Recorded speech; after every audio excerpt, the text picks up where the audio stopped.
Assalamualaikum warahmatullahi wabarakatuh.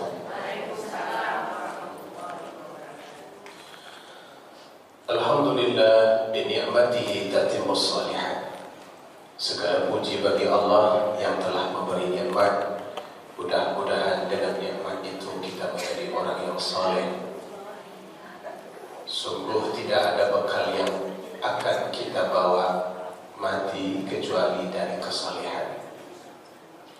Hidup ini memang benar-benar sementara dan sangat pendek, sedangkan hidup ke akhirat itu jauh lebih panjang dan tak akan pernah kembali lagi.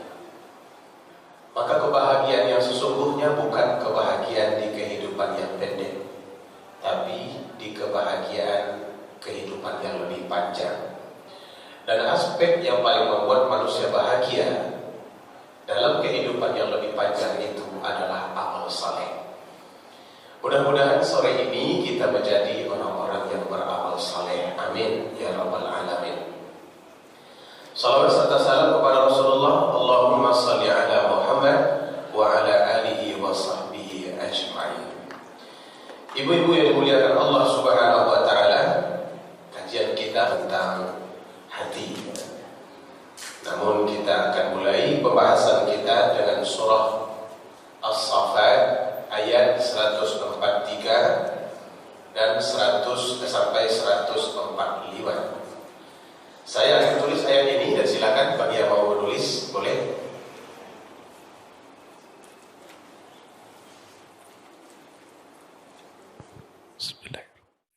Kalau di zaman dulu orang membuka Al-Quran, tapi zaman sekarang orang buka HP, dan itu dibolehkan. Artinya kita berdakwah dan menyesuaikan pembelajaran sesuai dengan zaman. Jangan ditenteng lagi Al-Quran itu kalau memang di dalam handphone kita ada. Gunakan fasilitas yang Allah berikan itu untuk menambah kita menjadi lebih baik. Ibu-ibu yang dimuliakan Allah Subhanahu wa taala, ini adalah surah Saffat ya, As-Saffat. Falaula innahu kana minal musabbihin. Kalaulah tidak, karena dia termasuk orang-orang yang berzikir. Sabbihin itu artinya bertasbih. Tasbih itu bahagian dari zikir. Lalabitha fi batnihi ila yaumi yub'atsun. Maka pasti ia akan tinggal di dalam perutnya sampai hari berbangkit. Fanabadnahu bil ara wa huwa sakim. Kemudian kami lemparkan dia ke daratan yang tandus, sedangkan ia dalam keadaan sakit. Ini siapa yang Allah ceritakan ini? Nabi Yunus. Kalau kita lihat pasti Yunus. Soal bagaimana tidak ada ini cerita dalam surah Yunus, nanti kita bahas di kali yang lain. Kok di dalam surah Saffat begitu? Yang menarik di sini adalah Allah kisahkan satu sebab, Allah sebut akibat jangka panjang, lalu Allah sebutkan keputusan. Sebabnya adalah musabbahin, bahwa Nabi Yunus itu orang-orang termasuk orang-orang yang bertasbih, yang berzikir. Andai kata bukan, kata Allah Ta'ala, kami akan biarkan dia mendengkam di dalam perut ikan itu hingga sampai hari berbangkit. Artinya apa itu? Mati di dalam perut ikan. Tetapi oleh Allah Ta'ala, fanabadnahu bil ara, kami lemparkan ia ke padang yang tandus, ke daratan yang tandus, wa huwa sakim, dalam keadaan sakit. Kenapa sakit? Karena dia sudah berhari-hari dalam perut ikan. Ibu-ibu yang dimuliakan Allah Subhanahu wa taala, kita akan membahas tentang kalimat ini. Musabbihin.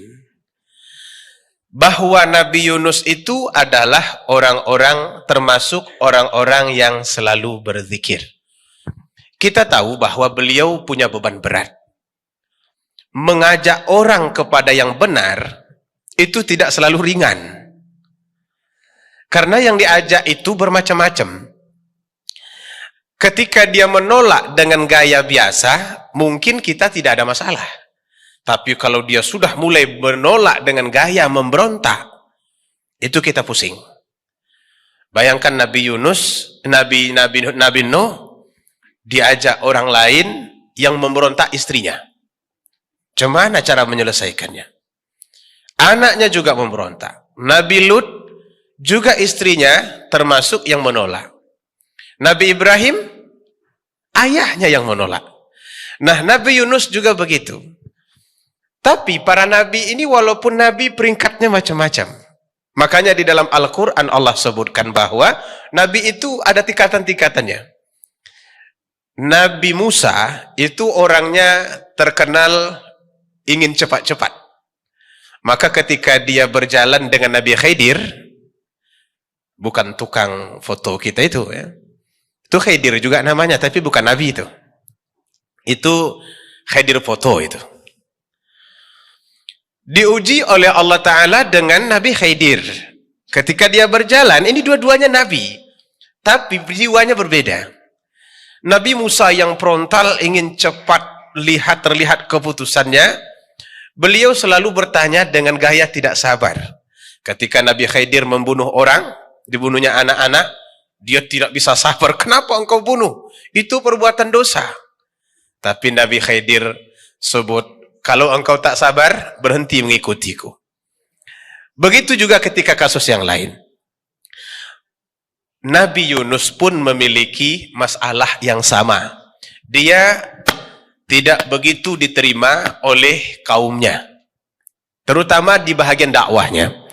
Maka setelah beliau rasa penolakan itu begitu kuat, akhirnya beliau pergi. Dalam bahasa kerennya ini, merajuklah begitu. Merajuknya seorang nabi ini kan luar biasa ini. Kalau merajuk kita saja pun masalah, apalagi merajuknya seorang nabi. Ini dia merajuk dalam kondisi kesal. Silahkan kalian mau kafir, mau beriman, beriman. Aku tidak peduli, mungkin begitulah kalimatnya.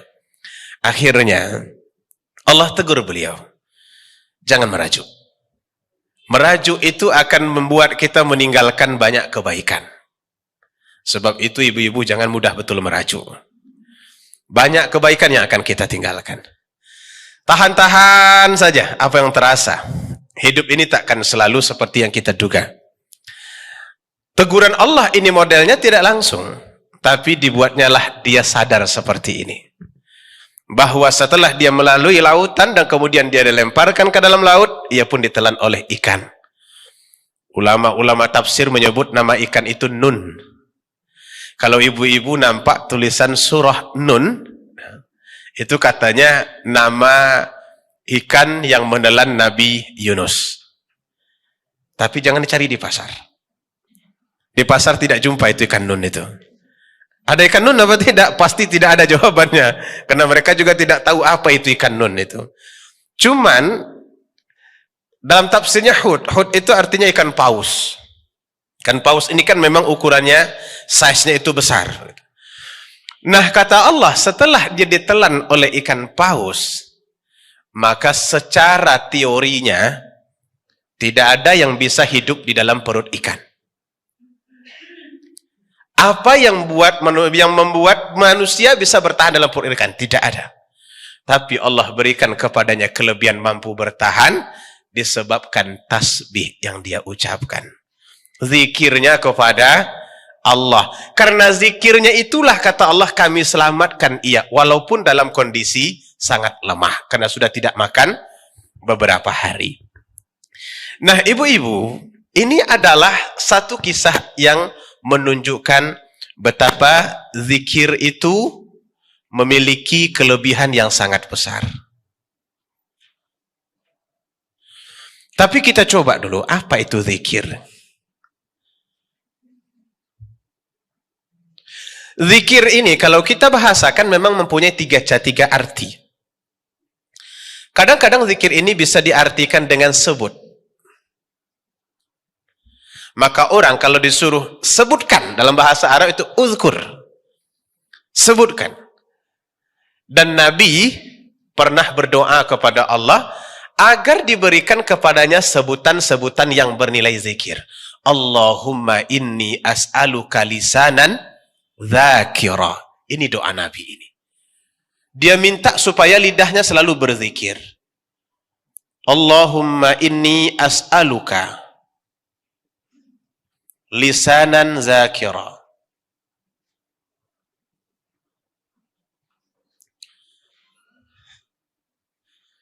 Bahasa kitanya, ya Allah, berikanlah kepadaku lidah yang selalu berzikir. Kalau lidah yang berzikir berarti kalimat yang keluar dari lidah.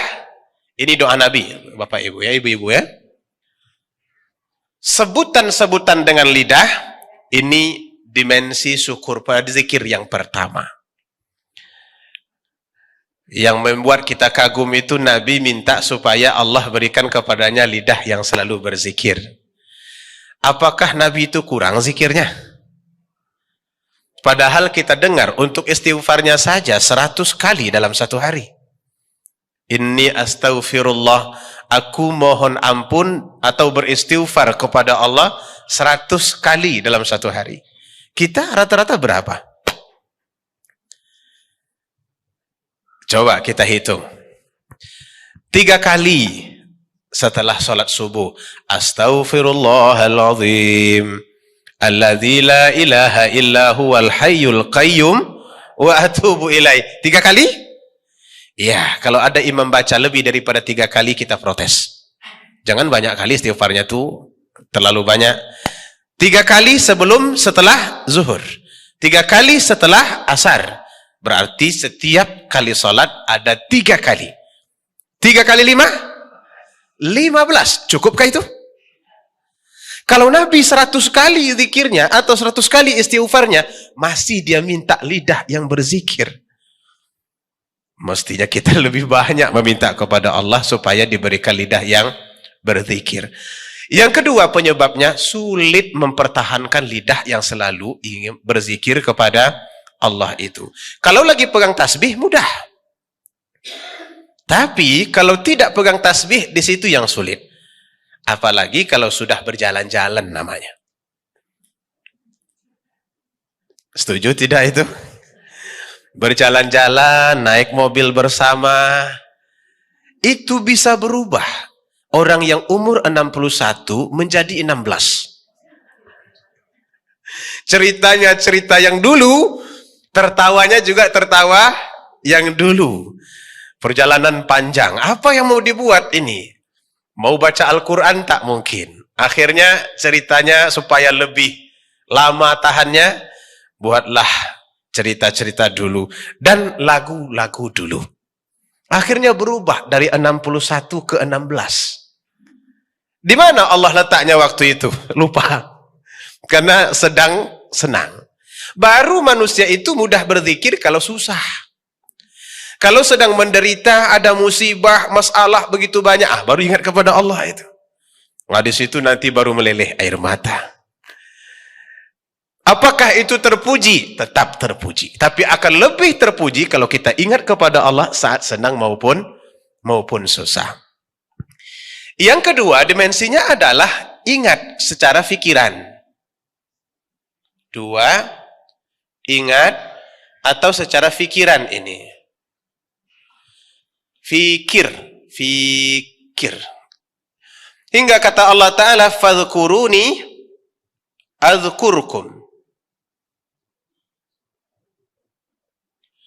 Ingatlah aku, maka aku akan ingat dengan kalian atau dengan kamu. Kalimat ingat di sini ini fungsinya fungsi akal. Lawannya lupa. Kalau kita berjalan di berbagai macam tempat di daerah Arab, selalu ada kalimat la tansa zikrallah. Jangan engkau lupa zikir. Jadi lawan zikir itu di sini lupa. Kalau kita ingat kepada Allah secara akal atau secara pemikiran, maka itu juga adalah bahagian dari zikir. Yang ketiga, ada dimensinya namanya dimensi hati. Di sini bentuknya kekaguman.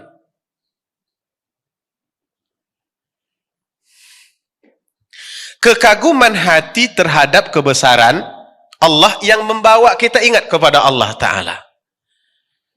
Nampak apa namanya ini, emas cantik,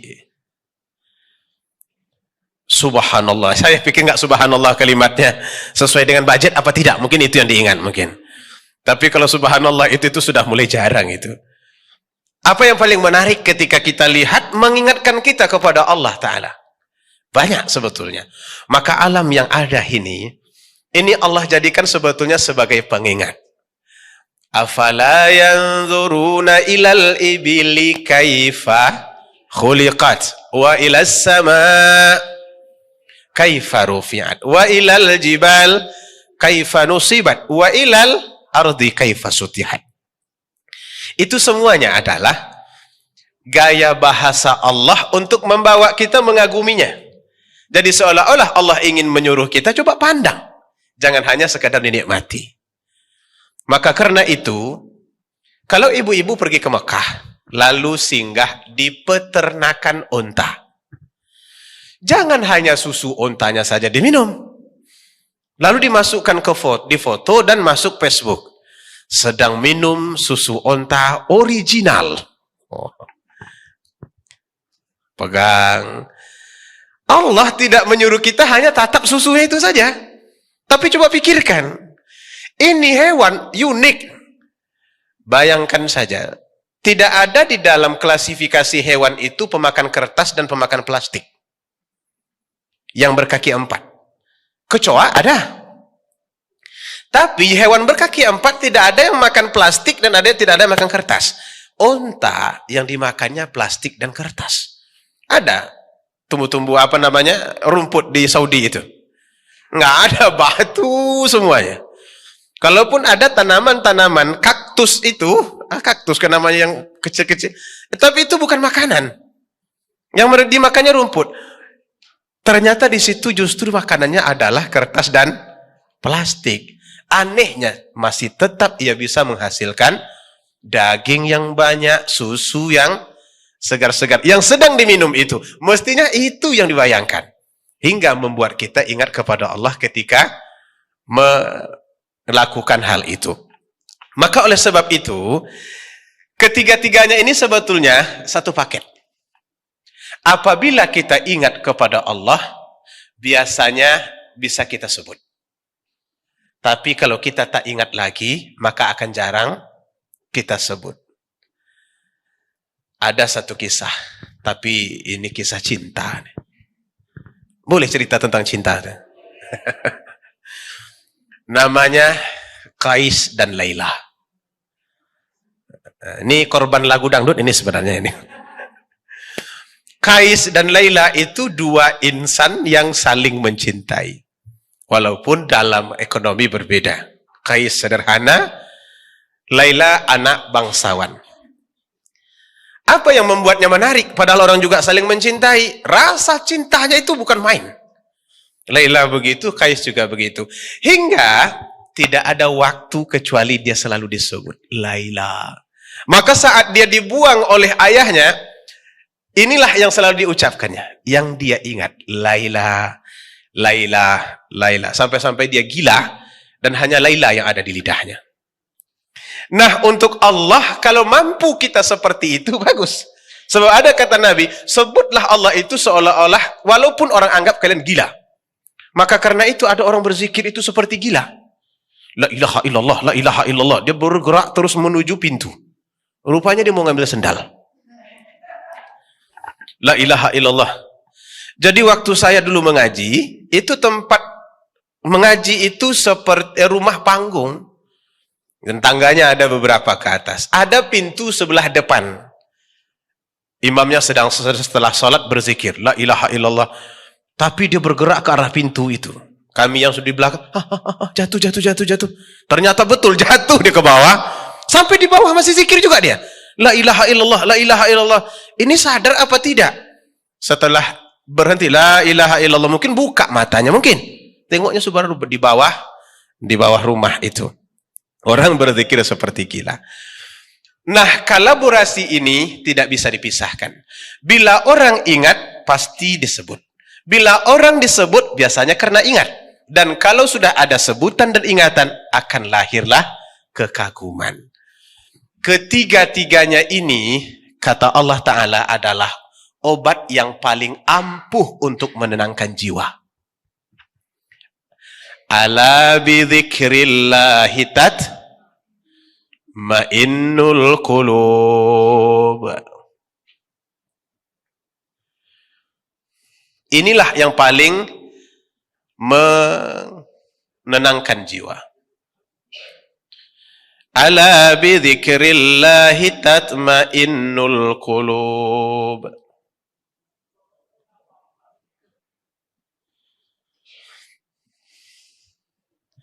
Artinya ini adalah makanan yang paling berguna bagi hati. Kesana arahnya. Jadi dari ingat, mulai sampai kepada ingat, sebut, dan kemudian kekaguman akan melahirkan tenang. Sebab itu, tidak ada yang lebih efektif bagi kita dalam berhadapan dengan kemelut hidup atau apapun dalam kehidupan kita ini selain daripada zikir. Nanti saya tengokkan bagaimana hubungannya. Kok bisa begitu? Tenang. Inilah kata Nabi, dan kalau kita lihat Nabi juga mengamalkan ini.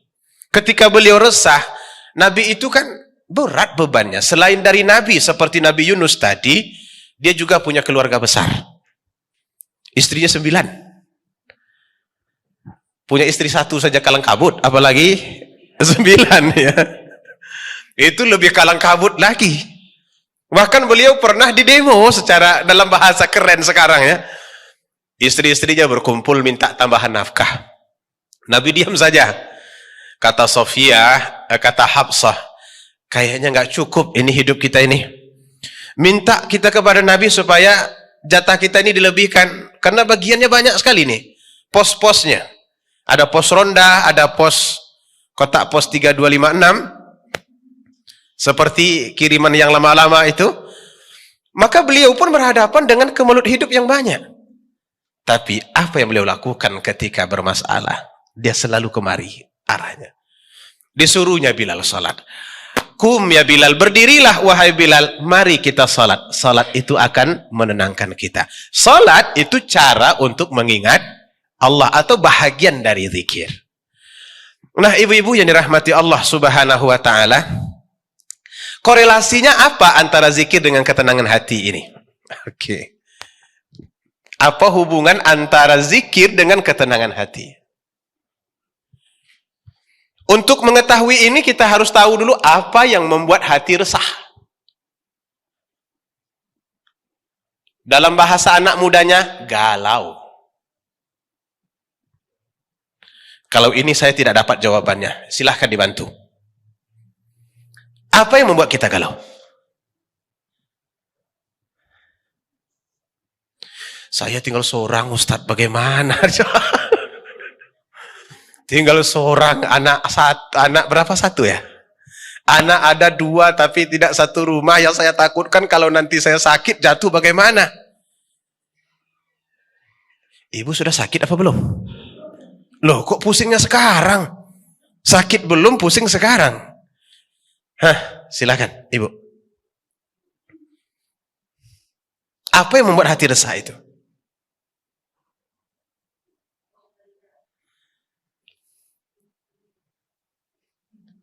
Halo. Ibu-ibu tidak tahu apa yang membuat hati resah? Pernah risau? Pernah galau? Yang buat galau itu apa? Masalah anak. Oke, kita bawa kemari ya. Kita ambil dulu kasus beliau. Karena beliau sudah lebih duluan bercerita dengan saya. Takut. Kedepannya bagaimana? Kan ini nih masalahnya nih. Kalau anak, berarti kedepannya seperti apa? Nikah lagi. Kemudian apa lagi yang ditakutkan? Hah? Masa depan kita sendiri, atau sakit atau tidak? Nanti di mana? Inilah kita sobat. Rasa-rasanya susah apa senang nanti nih? Tahu senang. Ibu-ibu lihat, ini tidak ada yang terjadi sekarang ini. Ini kan masa depan semua nih. Takut sudah terjadi? Belum. Cemas. Sakit, sudah sakit? Belum. Ini apa nih? Susah. Sekarang sudah susah? Belum. Belum terjadi kok, tapi sudah susah begitu. Karena kita selalu berandai-andai. Apa yang menyebabkan kita berandai-andai? Kita selalu belajar dari kasus manusia. Tapi kita lupa bahwa kita memiliki... Disinilah letak kuncinya. Kenapa tidak minta kepada Allah? Apa katanya? Aku akan amankan orang-orang yang merasa takut kepadaku dari apa yang dia takuti. Itu kata Allah dalam hadis qudsi. Wa amanhu mimma yakhaf. Aku akan amankan dia dari perasaan takut yang ada di hatinya sekiranya dia menyerahkan segala urusannya kepadaku. Sakit. Ada orang yang tidak sakit dalam hidup ini? Nabi pernah sakit? Bahkan wafatnya Nabi itu justru karena sakit. Itu kekasih Allah itu. Kalau begitu, sakit ini tidak perlu ditakuti. Hanya minta kepada Allah cara sakit yang paling aman. Sekarang ini kan ada sakitnya lama, kemudian mati begitu. Ada mati. Ibu-ibu kalau disuruh pilih maunya yang cepat-cepat atau yang lambat-lambat aja? Mati mendadak atau mati perlahan-lahan? Pikirlah dulu. Oh, ibu maunya mati mendadak. Oh, mati jangan menyusahkan orang. Dalam bahasa kerennya mati mendadak, begitu. Jadi kita doakan sekarang. Ada yang mati mendadak. Nah, kan sekali lagi dia balik ke sana. Sekarang saya tanya, mau mati mendadak apa tidak? Nah, takut mati mendadak, takut nanti menyusahkan orang. Bukankah soal mati itu urusannya urusan Allah? Kenapa kita menakuti urusan yang tidak bukan urusan kita?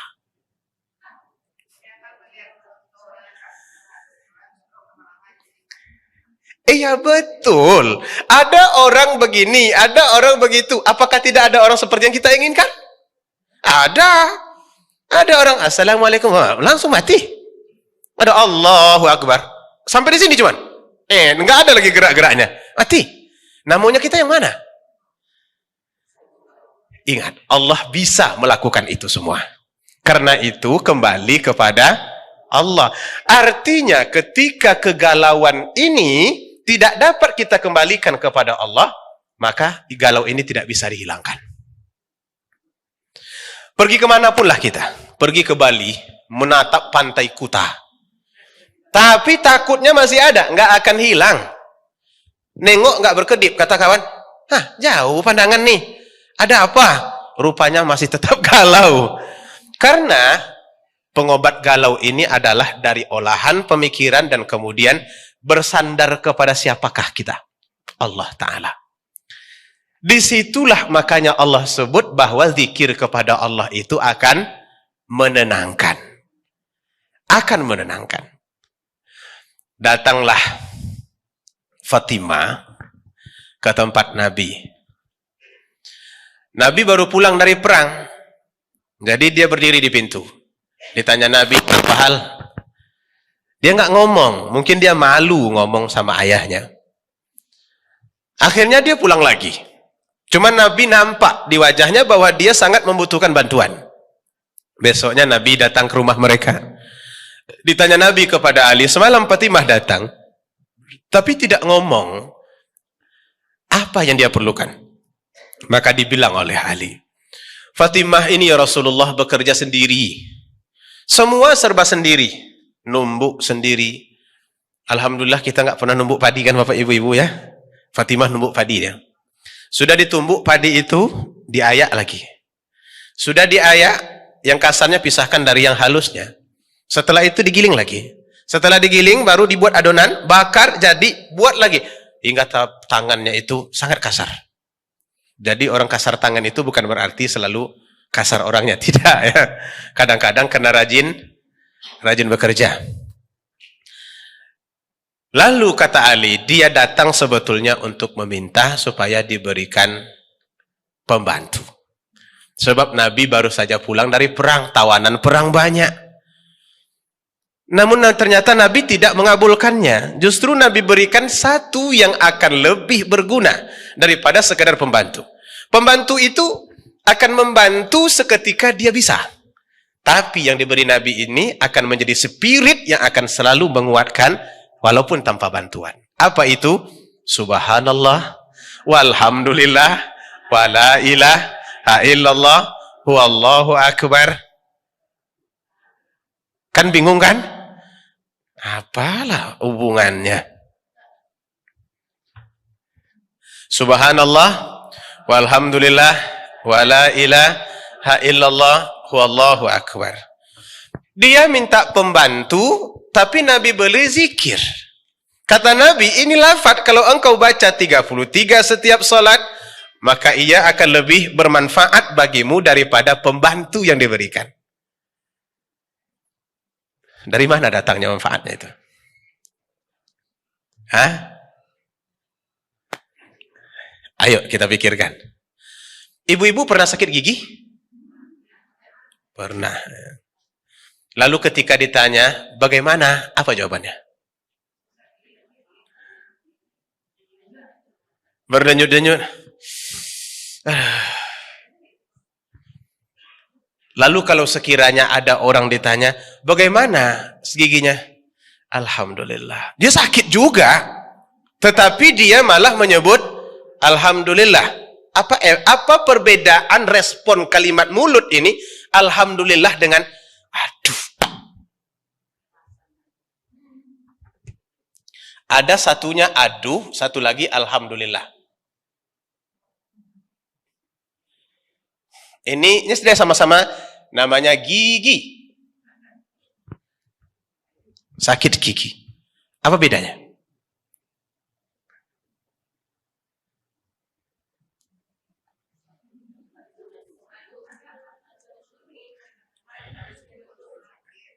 Hah? Satu mengeluh, satu mensyukuri. Iya, identifikasinya memang begitu. Karena memang tulisannya jelas. Aduh satu, alhamdulillah satu. Satu mengeluh, satu mensyukuri. Setiap kali kita mengatakan kalimat aduh, itu dibawanya mulai dari pemikiran kita negatif, sampai kepada perasaan kita juga negatif. Negatifnya bagaimana? Ini benar-benar sakit dan tidak ada yang harus saya lakukan kecuali mengeluh. Tapi orang yang mengatakan alhamdulillah, itu bisa menetralkan perasaan sakit itu untuk seketika. Karena itu wajahnya berubah. Coba tengok. Bagaimana? Alhamdulillah. Senyum dia tuh. Walaupun senyumnya itu senyum sakit begitu. Tapi masih bisa dia tersenyum. Kan berbeda nih.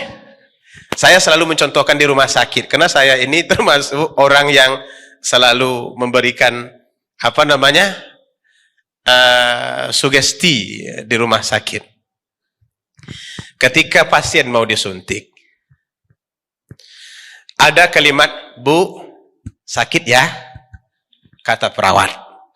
Atau kita baca bismillah ya. Kira-kira mana yang berguna?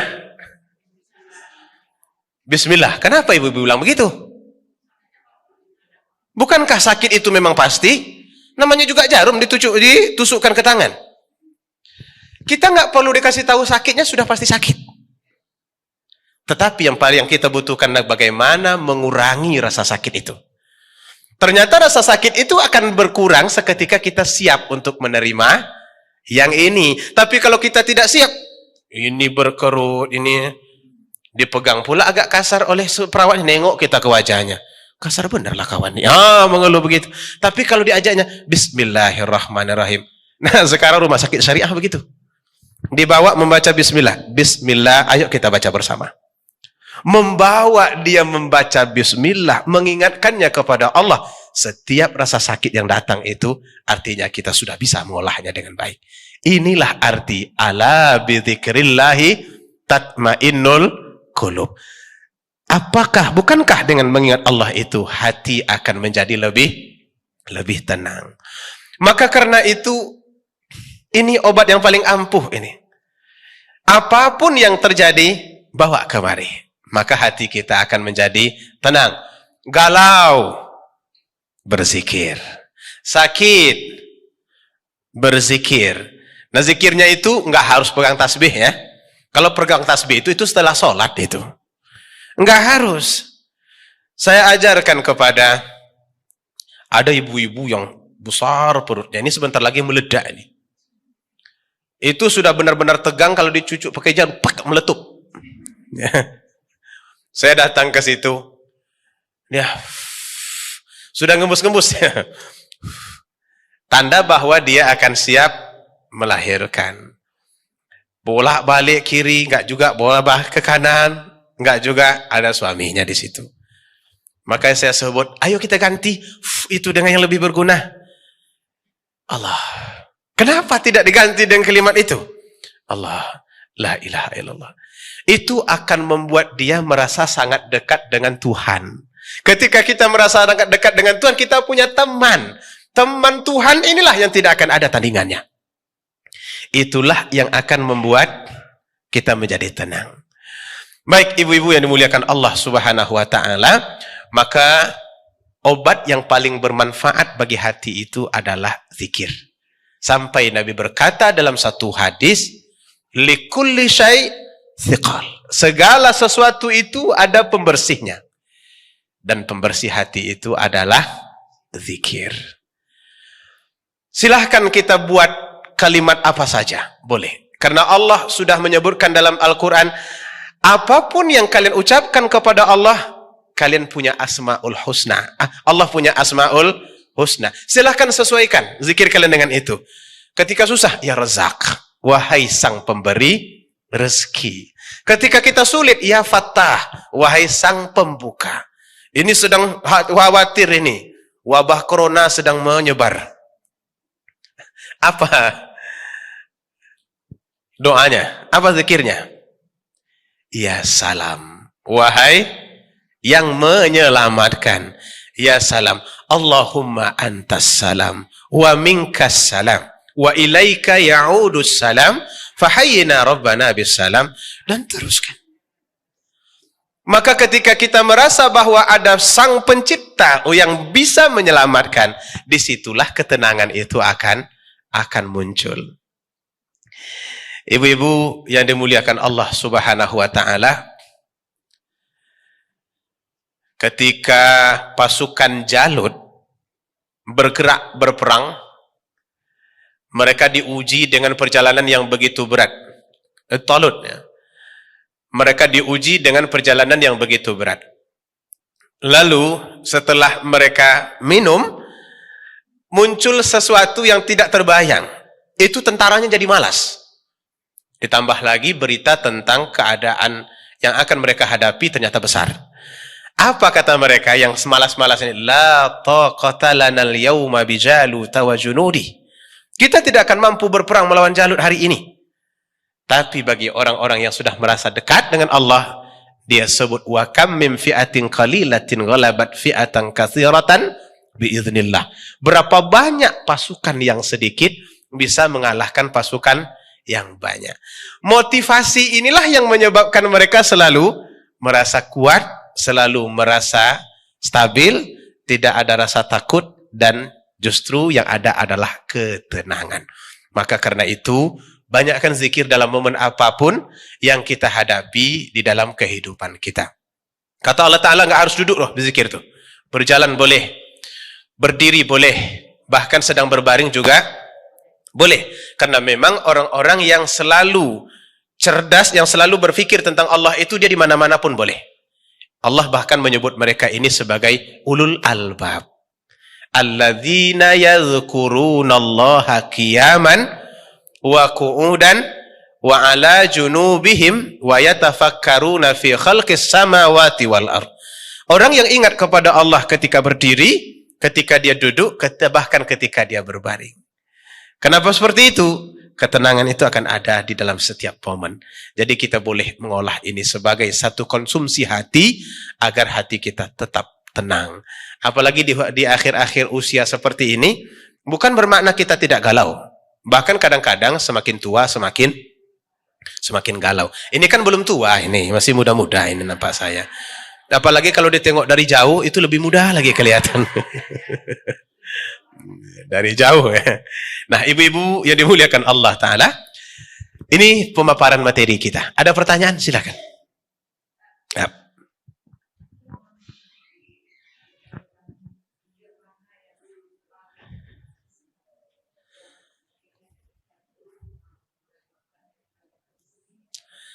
Zikir mana yang paling bagus? Afdalu zikri la ilaha illallah. La ilaha illallah. Nah, silakan menggunakan ini adalah sebaik-baik zikir. Itulah yang paling baik. Tiada Tuhan selain Allah. Idealnya zikir ini harus dipahami. Karena kalau tidak dipahami, bermanfaat memang, pahala tetap ada, yang kita sebut juga ada. Tapi kalau kita pahami makna la ilaha illallah itu, maka dia akan lebih membuat kita menjadi tenang. Ibu berhadapan dengan penyakit yang kata dokter tak bisa disembuhkan. Apa yang aku mau ibu ucapkan? La ilaha illallah.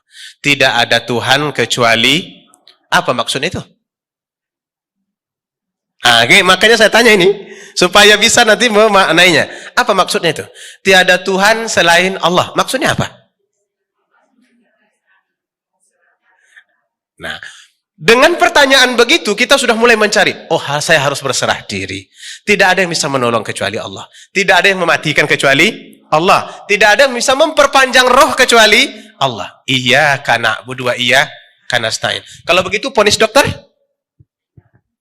Cuma sekedar ponis.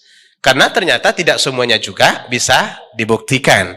Ada orang yang diponis, oh ini 3 bulan ini nggak bisa lagi bertahan. Ini stadiumnya stadium 4,5. Sudah sangat tinggi sudah. Tapi ternyata bertahan 32 tahun. 32 tahun masih hidup. 3 pula bininya lagi. Dia pun heran, kok saya bisa bertahan sampai sekarang? Karena urusan itu bukan urusan dokter. Urusan itu lagi-lagi urusan Allah Ta'ala. Bawa semuanya kepada Allah. Tapi kalau kita pikirkan memang angka tanggal datangnya tanggal 4. Ini 3 bulan kemudian. Itu galau kita dibuatnya tuh. Selera makan jadi hilang. Badan jadi kurus. Emosi mudah kambuh. Sedih di mana-mana. Mata tak bisa tidur. Mondar-mandir, maka kita mati sebelum mati. Itu akibatnya. Berbahaya itu. Oke? Baik. Tafadhali. Silakan. Saya tidak memilih siapa di antara yang berdua. Di mana saja kita tidak boleh berzikir? Di dalam kamar mandi. Dalam kamar mandi itu karena di situ bukan tempat yang bersih untuk berzikir. Lalu berzikirnya kapan? Sebelum masuk dan setelah selesai. Iya, situ saja. Kalau di tempat-tempat lain tidak dilarang. Karena biasanya yang manusia itu akan lama adalah di dalam tempat mandi atau di dalam kamar mandi. Nah, di situ silahkan kita stop zikirnya dulu. Nanti setelah keluar baru dibaca Alhamdulillahilladzi atau dan lain-lain sebagainya. Seperti doa yang biasa kita baca. Gitu Bu Indah ya? Tafadhali.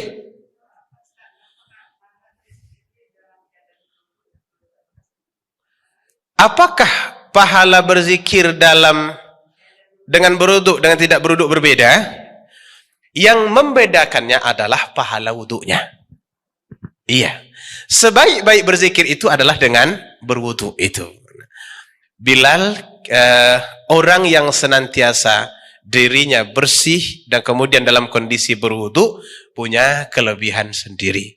Seperti yang kita dengar bahwa Bilal itu bahkan sendalnya sudah sampai di surga. Itu karena dia rajin berwudu dan setiap berwudu dia selalu sholat dua rakaat, sholat sunat wudu. Itu menandakan bahwa berwudu itu menjadi keutamaan jika bisa kita jaga. Apa kata Nabi Sallallahu Alaihi Wasallam? Orang yang tidur dalam keadaan berwudu, maka malaikat akan menjaganya sampai dia subuh.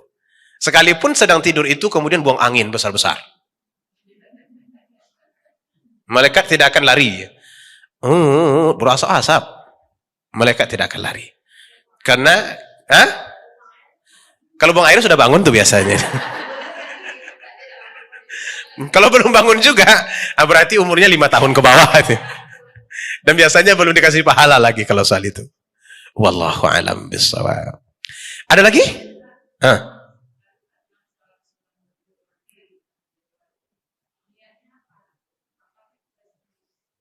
Salat sunat wudu. Ada juga yang mengatakan ini salat sunat mutlak namanya. Ya. Tapi boleh kita sebut salat sunat wudu. Sengaja aku salat sunat wudu 2 rakaat karena Allah. Itu salat sunat wudu namanya. Wallahu a'lam. Sudah? Baik. Apakah cuma ini? Tidak. Banyak lagi obat-obat hati itu yang boleh kita amalkan. Karena memang hati ini kalau sudah sakitnya parah, sebab itu obatnya banyak. Obat sakit kepalanya nggak satu. Panadol. Apa lagi? Ngeparamek. Oskadon. Oh ye. Masa iya obat hati yang serumit ini cuma satu? Nah, yang lainnya apa? Kata materinya bulan depan. Ya, pada pertemuan yang akan datang kita akan sambung dengan materi pengobatan hati yang lain, insyaallah. Ibu-ibu yang dimuliakan, itu saja yang dapat kita bahas pada sore ini. Semoga pemaparan yang dibilang singkat tidak, panjang betul pun tidak, ini bermanfaat bagi kita. Kalau ada yang kurang, saya mohon maaf banyak-banyak. Hari ini saya tidak terlambat. Karena saya sengaja untuk tidak terlambat. Kalau saya terlambat lagi, maka saya dicap Ustaz terlambat namanya. Alhamdulillah. Kita tutup dengan membacakan doa. A'udzubillahi minasyaitonirrajim. Bismillahirrahmanirrahim. Alhamdulillahi rabbil alamin. Hamda yuafi ni'amahu wa yukafi'u mazida. Ya Rabbana lakal hamdu kama yanbaghi li jalali wajhikal karim wa 'azimi sultanik. Ya Allah, kami memohon kepadamu lidah yang senantiasa berzikir, hati yang senantiasa bersyukur, badan yang kuat untuk beribadah, ya Allah. Berikanlah kepada kami cara hidup yang baik, yang dapat menyelamatkan kami di dunia dan akhirat. Ya Allah yang memiliki pengetahuan yang maha luas, ajarkanlah kepada kami ilmu yang bermanfaat, dan berikan kami kekuatan untuk mengamalkannya, ya Allah. Jauhkan kami dari perbuatan maksiat yang dapat membuat kami menjadi hamba yang dimurkahi di hadapan-Mu. Rabbana taqabbal minna innaka antas samiul alim wa tub alaina innaka antat tawwabur rahim. Rabbana atina fid dunya hasanah wa fil akhirati hasanah wa qina adzabannar. Walhamdulillahi rabbil alamin. Taqabbalallahu minkum minna wa minkum taqabbal ya karim. Assalamualaikum warahmatullahi wabarakatuh.